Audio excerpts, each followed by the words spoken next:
அன்பான தேவனுடைய பிள்ளைகளே, ஆண்டவராகிய இயேசு கிறிஸ்துவின் நாமத்தில் உங்களை வாழ்த்துகிறேன். இன்றைக்கு ஒரு வசனத்தை நான் வாசிக்கிறேன். ஆதியாகமம் 1ஆம் அதிகாரம் 1-2 வசனங்கள்.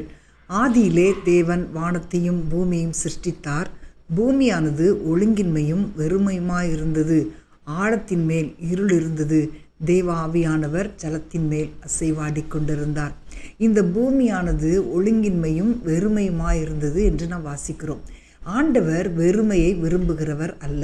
அவர் எல்லாவற்றாலும் நிரப்புகிற தேவன். நாம் நிரம்பு இருக்க வேண்டும், வெறுமையாக இருக்கக்கூடாது. இதைத்தான் ஆண்டவர் நம்முடைய வாழ்க்கையில் எதிர்பார்க்கிறார். பிரியமானவர்களே, இன்றைக்கு உங்களுடைய வாழ்க்கையில் எவ்வளோ வெறுமையோடு நீங்கள் இருக்கலாம். சில காரியங்களை இழந்ததின் நிமித்தமாய், சில உறவுகளை இழந்ததின் நிமித்தமாய் நீங்கள் வெறுமையோடு இருக்கலாம்.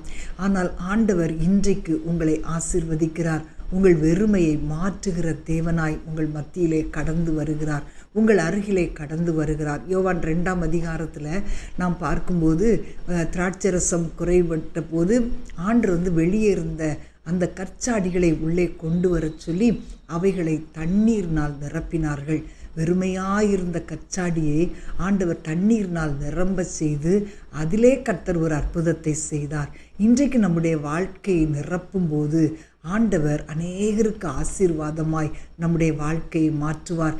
எப்படி அந்த கச்சாடியில் உள்ள தண்ணீர் அன்றைக்கு அந்த திருமண வீட்டிலே ஒரு குறைவை நிறைவாக்கினதோ, அந்த ஒரு அவமானத்திற்கு நீங்களாக்கினதோ, அதே போல் இன்றைக்கு கர்த்தர் உங்களுடைய வெறுமையை மாற்றும்போது நிந்தைகளுக்கும் அவமானங்களுக்கும் உங்களை தூரப்படுத்துவார். அருமையானவர்களே, அன்றைக்கு பேதுருடைய படகு வெறுமையாக இருந்தது. ஆனால் இயேசு அந்த படவில் ஏறினார். அவன் ஒன்றுமே அகப்படலை. ஆனால் ரொம்ப வேதனையோடு வலைகளை அலசி கொண்டிருந்தான். ஆனால் கர்த்தர் அவனை நோக்கி ஆழத்தில் தள்ளி கொண்டு போய் வலையை போடுன்னு சொல்லும்போது அவன் சொல்லுகிறான், ஐயரே, முழுவதும் பிரயாசப்பட்டோம், ஒன்றுமே அகப்படலை. ஆனாலும் உம்முடைய வார்த்தையின்படி போடுறேன்னு சொல்லி போட்டான். படகு நிரம்பும்படியாக மீன்களை ஆண்டவர் கொடுத்தார். அவனுடைய குறைவுகளை கர்த்தர் மாற்றினார்.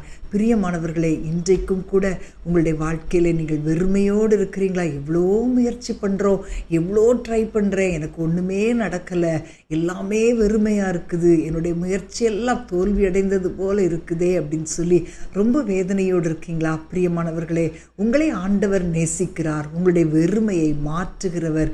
இன்றைக்கு உங்களை பார்த்து உங்களை ஆச்சரியப்படுத்தும்படியான காரியங்களை செய்ய விரும்புகிறார். நீங்கள் அதற்கு விருப்பமாக இருக்கும்போது கர்த்தர் உங்கள் வெறுமையை மாற்றி உங்களை ஆசீர்வதிப்பார், உங்கள் குறைவுகளை நிறைவாக்குவார். நாம் ஜெபிப்போமா?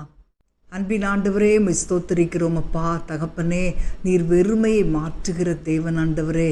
நீர் எல்லாவற்றாலும் நிரப்புகிற தேவன் ஆண்டவரே.